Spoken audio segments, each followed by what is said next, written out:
Reaching for knowledge, embracing historical facts, exposing shrouded history, and remembering the valiant soldiers of 1866 and beyond. It's the legacy of the Buffalo Soldiers. Yeah, and these brave men answered the call when the U.S. Regular Army enlisted them to play an integral part in fulfilling the country's dream of freedom.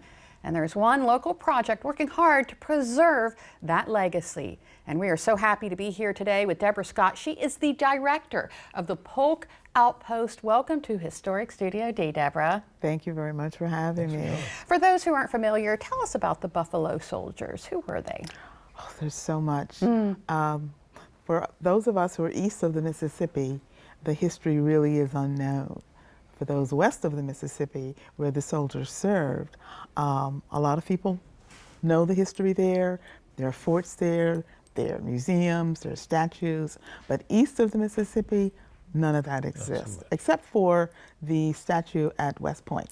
Okay. Okay, but as you indicated, in 1866, there was a reorganization of the Army, and that allowed for the first all-black regiments. But the main difference, and a lot of people don't understand this, there were black men who served during the Civil War, but those were United States colored troops, and they were not enlisted. But in 1866, that legislation allowed for black men to actually enlist.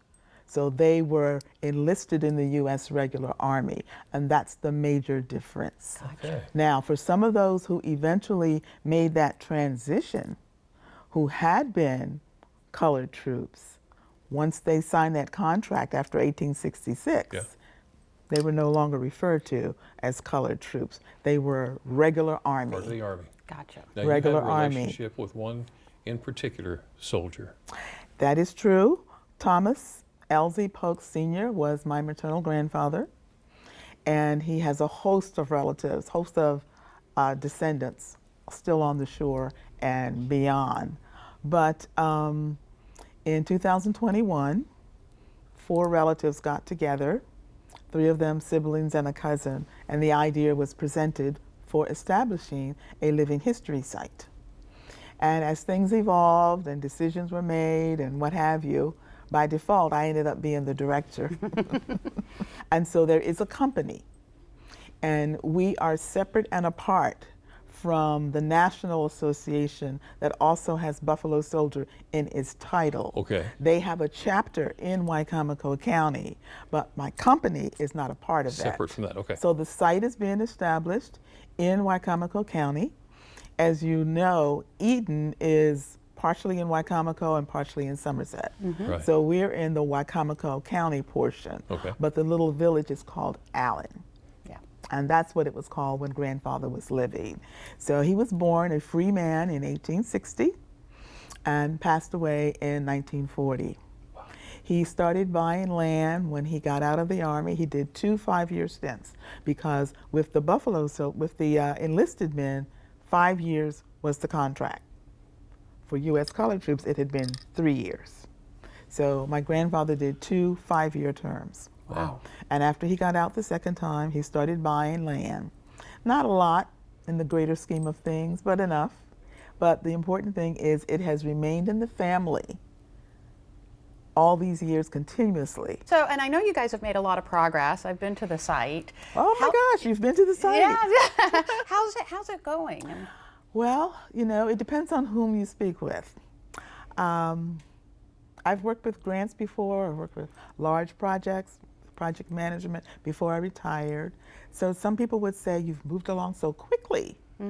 But then when you're actually in the weeds, it seems as though it takes forever. Sure. Yeah. But we're relying upon grants, and we've been extremely lucky to have received 5 grants thus far. 3 smaller ones and 2 larger ones. Chesapeake Bay Trust is the reason why we were even able to establish Hattie's Trail. Yeah. So we're still working on that. So where can we, you've been there. Yeah. Where can we go see it? In Allen. It's in Allen, okay. It is in Allen. We are going to be adding to the trail, and there's an old dwelling. We are going to demolish that.